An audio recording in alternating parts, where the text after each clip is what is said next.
नमस्कार. All exam कट्टा या यूट्यूब चॅनलवर भविष्यातील सर्व प्राध्यापकांचं सहर्ष स्वागत. मित्रांनो, आज आपण या व्हिडिओमध्ये टेस्ट सिरीज पेपर 1 ज्यावेळेस आपला अभ्यास होतो किंवा आपला अभ्यासामधील आपण स्वतःला तपासत असतो त्यावेळेस आपल्याला टेस्ट सिरीजची मदत होत असते. जसं की आपण पेपर 1 ची तयारी करत असताना जसं प्रत्येक घटकावर आपल्याला 5 प्रश्न विचारले जातात. तर प्रत्येक घटकावरील जे 5 प्रश्न विचारलेले आहेत, तर हे 5 प्रश्न नेमके आपल्याला कोणत्या घटकामध्ये कमी गुण मिळाले हे देखील अनालिसिस करणं गरजेचं असतं.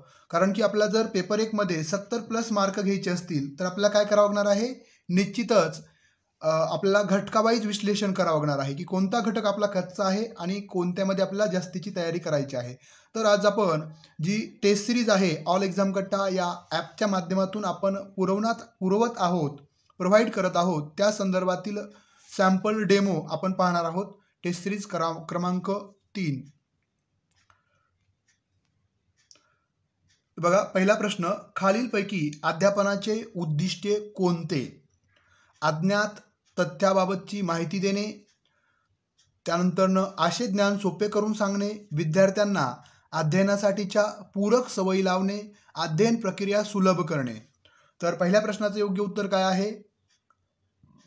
Which of the following is the objectives of teaching? काय ऑब्जेक्टिव्ज आहेत? Providing information about unknown facts, simplify content knowledge, to included supplement study habit in the students, facilitating the study process. काय आहे योग्य उत्तर? पहिल्या प्रश्नाचं योग्य उत्तर काय आहे? तर पर्याय क्रमांक 3, विद्यार्थ्यांना अध्ययनासाठीच्या सवयी लावणे. हा पहिलाच जो तिसरा ऑप्शन आहे तो योग्य आहे. का बरं? कारण की बघा, अध्यापनाचं म्हणजे शिकवण्याचं काय उद्दिष्ट आहे, का शिकवायचं आहे? तर बघा, आपण स्वामी विवेकानंद म्हणतात, कुणीही कुणाला शिकवत नाही तर फक्त आपण शिकवायला प्रवृत्त करत असतात. तर विद्यार्थ्यांना अध्ययनासाठी, शिकण्यासाठीच्या पूरक सवयी, चांगल्या सवयी त्याच्यामध्ये जडल्या, निर्माण झाल्या, तो निश्चितच शिकणार आहे, तो स्वतःच्या पायावर उभा राहणार आहे. विद्यार्थीच अभ्यास करत असतो, फक्त आपण अभ्यास कसं करायचं या संदर्भात आपण अध्यापनाच्या माध्यमातून मार्गदर्शन करत असतो. त्यामुळे योग्य पर्याय आहे पर्याय क्रमांक 3. त्यानंतर दुसरा प्रश्न, अध्यापन प्रक्रियेत शैक्षणिक साहित्याची निवड करताना टिंबटिंब या बाबीचा विचार करावा लागतो. विद्यार्थ्यांची आवड आणि अभिरुची, विद्यार्थ्यांचा वयोगट, विद्यार्थ्यांचे वय व त्यांची समज, विद्यार्थ्यांचा शैक्षणिक स्तर आणि वय. Whole selecting the educational material in the teaching process is has to be considered. काय लागेल आपल्याला महत्त्वाचं? शैक्षणिक साहित्य निवडत असताना प्राध्यापक म्हणून किंवा शिक्षक म्हणून. तर योग्य पर्याय आहे पर्याय क्रमांक 4, विद्यार्थ्यांचा शैक्षणिक स्तर आणि त्यांचं वय हे महत्त्वाचं असेल, त्यानुसार आपण शैक्षणिक साहित्य वापरत असतो. म्हणजे पर्याय क्रमांक 4 बरोबर आहे. त्यानंतर तिसरा प्रश्न बघा, अध्यापनाच्या उद्गामी पद्धतीमध्ये शिक्षक टिंबटिंब या अध्यापन सूत्राचा वापर करतात.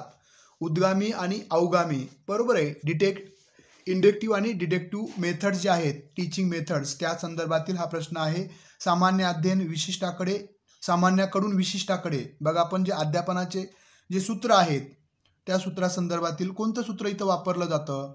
तर विशिष्टाकडून सामान्याकडे, ज्ञाताकडून अज्ञाताकडे, पूर्णाकडून अंशाकडे. तर खाली बघा, तर योग्य पर्याय काय आहे? तर योग्य पर्याय आहे उद्गामी. म्हणजेच काय? तर आधी उदाहरणं आणि नंतर तथ्य किंवा सिद्धांत किंवा थेरीज आपण मांडत असतो, बरोबर आहे. आता उद्गामी पद्धती आणि अवगामी पद्धतीमध्ये आपण काय करत असतो? आधी तथ्य मांडत असतो आणि नंतर त्याचे उदाहरणं देत असतो.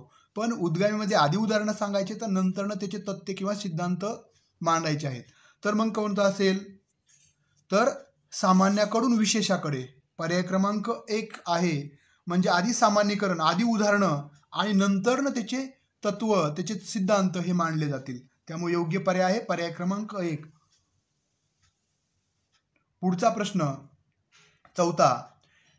बघा, शैक्षणिक वर्षाच्या सुरुवातीला वर्गातील विद्यार्थ्यांच्या क्षमता निश्चित करण्यासाठी जे प्रश्न उत्तर घेतले जातात ते खालीलपैकी कोणत्या मूल्यमापनाच्या प्रकारात येतात? मूल्यमापनावर आधारित हा प्रश्न आहे. आकारिक मूल्यमापन, साकारिक मूल्यमापन, निदानात्मक मूल्यमापन, संकलित मूल्यमापन.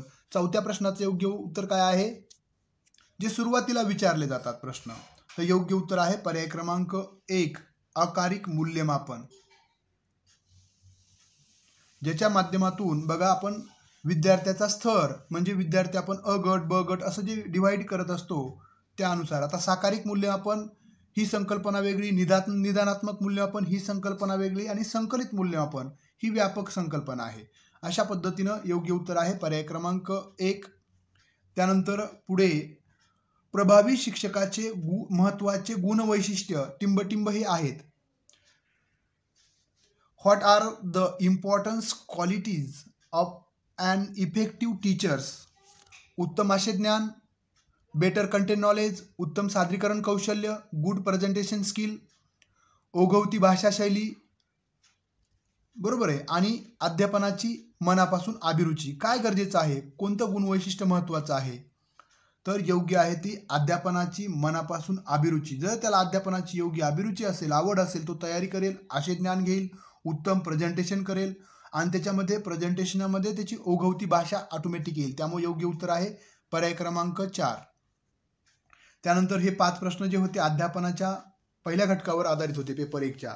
आता नंतरचे जे प्रश्न आहेत आपण प्रत्येक घटकावर म्हणजे जे टेस्ट सिरीज आपल्या असणार आहेत त्या प्रत्येक घटकावर 5 प्रश्न विचारलेले असणार आहेत. बघा, उच्च शिक्षणातील संशोधनासंदर्भात प्रमुख समस्या म्हणजे टिंबटिंब होय. तर आपल्याला माहीत आहे तर ती जास्त फार खर्चिक उच्च शिक्षणातील संशोधन असतं. त्यामुळे योग्य उत्तर आहे ए. बी तर ए नाही. अध्यापन गुणवत्ता सुधारण्यासाठी त्याचा उपयोग केला जात नाही. तो अध्यापनामध्ये पण उपयोग केला जाऊ शकतो. ते शास्त्रशुद्ध पद्धतीने केले जात नाही असं नाही. शास्त्रशुद्ध पद्धतीने संशोधन केलं जातं. त्यामुळं अध्यापकावर अतिरिक्त कामकाजाचा भार निर्माण होतो. त्याच्या आवडीनुसार तो संशोधनाचा विषय निवडत असतो. त्यामुळं असं म्हणता येणार नाही. त्यामुळे योग्य उत्तर आहे पर्याय क्रमांक 2. अशा पद्धतीनं एकंदरीत 50 प्रश्न आपल्याला मिळणार आहेत. त्याचं विश्लेषण सहित आन्सर की आणि विश्लेषणचे व्हिडिओ देखील आपल्याला या टेस्ट सिरीजच्या माध्यमातून मिळणार आहेत. सर्वच म्हणजे पूर्ण घटकावर आधारित हे सर्व प्रश्न असतील आणि ते देखील दोन्ही माध्यमामध्ये, इंग्रजी माध्यमामध्ये आणि मराठी माध्यमामध्ये तुम्हाला उपलब्ध होणार आहेत. जर आपल्याला टेस्ट सिरीज जॉईन करायची असेल तर त्यासाठी आपण फीस देखील खूप कमी म्हणजे अल्प 5 टेस्ट सिरीज तुम्हाला पेपर 1च्या मिळणार आहेत. 5 टेस्ट ज्या तुम्हाला फक्त आणि फक्त 200 रुपयामध्ये मिळणार आहेत. ज्यामध्ये तुम्हाला महत्त्वाचे पेपर 1चे व्हिडिओज मिळतील, महत्त्वाच्या नोट्स मिळतील म्हणजे शॉर्टकट, आणि त्याबरोबरच 5 टेस्ट सिरीज, त्याचं विश्लेषण, त्याचे आन्सर की हे फक्त तुम्हाला 200 रुपयामध्ये मिळणार आहे. ज्यांना टेस्ट सिरीज जॉईन करायची आहे त्यांना ऑल एक्झाम कट्टा ह्या ॲप गुगल प्ले स्टोअरवर जाऊन तुम्हाला ऑल एक्झाम कट्टा हे ॲप डाउनलोड करावं लागणार आहे. त्यासाठी तुम्ही अशा पद्धतीनं गुगल प्ले स्टोअरवर जाऊ शकता. गुगल प्ले स्टोअरवर गेल्यानंतर तुम्ही सर्च केल्यानंतर ऑल एक्झाम कट्टा सर्च केलं की लगेच तुम्हाला अशा पद्धतीनं मी ऑलरेडी ॲप डाउनलोड केले असल्यामुळं असं दिसेल. ओपन केलं. ओपन केल्यानंतर अशा पद्धतीनं टेस्ट म्हणजे वेगवेगळ्या टेस्ट सिरीज दिसतील. त्यामध्ये आपण पाहू शकता मराठी विषयाची टेस्ट आहे. या ठिकाणी मराठी अर्थशास्त्राची टेस्ट सिरीज आहे, इतिहास विषयाची आहे, पेपर 1 मराठी विषयाची पण टेस्ट सिरीज आहे, इंग्लिश विषयाची टेस्ट सिरीज आहे. आता पेपर 2च्या टेस्ट सिरीज ह्या 251 रुपयाला असणार आहेत 5 टेस्ट. आणि पेपर 1चे जे आहे पेपर 1ची टेस्ट सिरीज हे आपण लॉन्च केली. सर्वात खाली दिसते बघा, आपण पाहू शकता. ही तुम्हाला 200 रुपयामध्येच उपलब्ध होणार आहे. आणि त्यामध्ये बघा तुम्हाला काय काय दिसेल कंटेंटमध्ये. पेपर 1 या ठिकाणी या कंटेंटमध्ये आलात की तुम्हाला सर्व व्हिडिओज त्याचं विश्लेषण केलेले व्हिडिओज पण परत त्याबरोबरच महत्त्वाचे सिलेबसचा व्हिडिओ असतील, टेस्ट सिरीज असेल, त्यानंतरनं त्याचे आन्सर टेस्ट नंबर असतील, आन्सर की असतील, ह्या सर्व तुम्हाला मिळणार आहेत त्याचं विश्लेषणासह. चालेल. जे विद्यार्थी इच्छुक असतील त्यांनी ऑल एक्झाम कट्टा या ॲपच्या माध्यमातून तुम्ही टेस्ट सिरीज जॉईन करू शकता. चालेल, हा व्हिडिओ आवडला असेल तर निश्चितच जे विद्यार्थी आपले मित्रमैत्रिणी आहेत आणि जे सेटनेट परीक्षा जी 7 एप्रिलला होऊ घातलेली आहे त्याची तयारी करत आहेत त्यांना निश्चितच तुम्ही माहिती किंवा हा व्हिडिओची लिंक शेअर करू शकता, जेणेकरून त्यांना देखील या व्हिडिओचा आणि या टेस्ट सिरीजचा निश्चित फायदा होणार आहे. धन्यवाद.